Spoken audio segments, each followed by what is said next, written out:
Chapter 14, question 22. This question required us to calculate the ending capital balance of the three partners for 2018. And in order to calculate the ending capital balance, I'm going to use these tables or this schedule. And ending capital balance of each partner equals to its beginning balance and plus any additional contribution, and also plus any income or profit allocated to each partner, or minus any loss will be carried by each partner, and also minus any drawings. So it looks a little bit similar to how we calculate ending balance for the equity account. So like beginning balance, ending balance equal to beginning balance plus income and minus dividends. Okay, so first let's try to complete this. Already input the numbers because most of them are given. Like their beginning balance for Perkson is 60,000, for Smith 40,000 and 20,000 for trainer, and then Perkson have $8,000 additional contribution. That's going to increase its ending capital balance. And next is the income allocation, how much income we can allocate it to each partner, or how many loss we will deduct it from its balance. Well, the number here are not given directly. I'm going to use the following table to show you how we get the income allocation amount. And next line is the drawings, and this number is also given. Each partner is going to withdraw $1,000 cash each month. So each year that's going to be 12,000.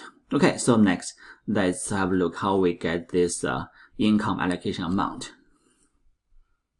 So income allocation is going to equals to the right now the net income minus because every month besides these drawings, they're also going to get interest payment on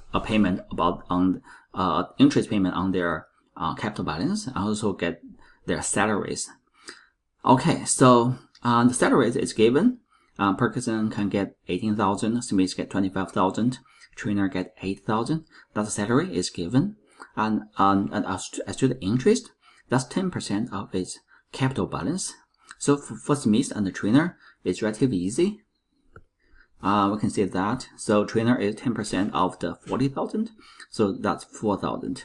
Well, for trainer, that's 10% of 20,000, so that equals to 2,000. Well, as to Perkson, it's a little bit complicated because he made additional investment in the year. So we need to calculate what's going to be the weighted average amount, because the additional contribution is contributed during it's within this year, not at the beginning.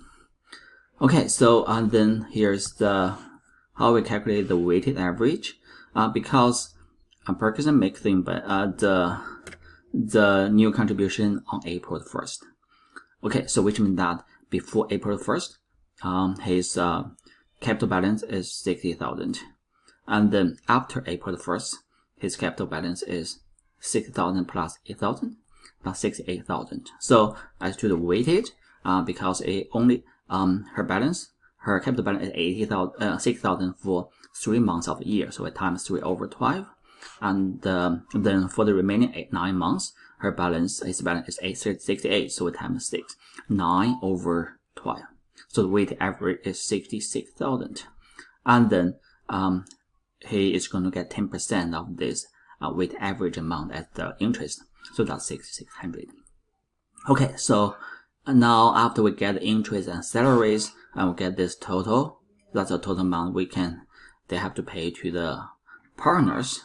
And then let's prepare a new schedule to see whether company have anything, whether there's a net income or loss after the additional payment. So total net income for the year is 23,600. So after we deduct the interest and the total salary, there's a negative 40,000. So that's a loss. Okay, so it doesn't matter whether it's a gain or loss. They have to allocate the gain or loss based on this schedule. That's 4 to 4, which means that Perkson is going to get 40% of either the profit or the loss. Smith get 20%, trainer take 40%. Okay, so that's how I get this equation. So in total, there's a loss of 40,000, and Perkins take 40%, which is $16,000 loss. Smith take 20% loss, 8,000, and Trainer get 40% loss, is 16,000. So here, after consider their salary, interest, and the loss, and Perkins have the income allocation related to Perkins is 86 for this year. Smith 21, Trainer 6,000. That's how we get the amount over here. Okay, so now we complete this allocation, income allocation schedule, and then that's how as ending balance for each partner equals to is beginning balance plus additional contribution and plus the income allocation, and then minus the any drawings, and total that's 12,000.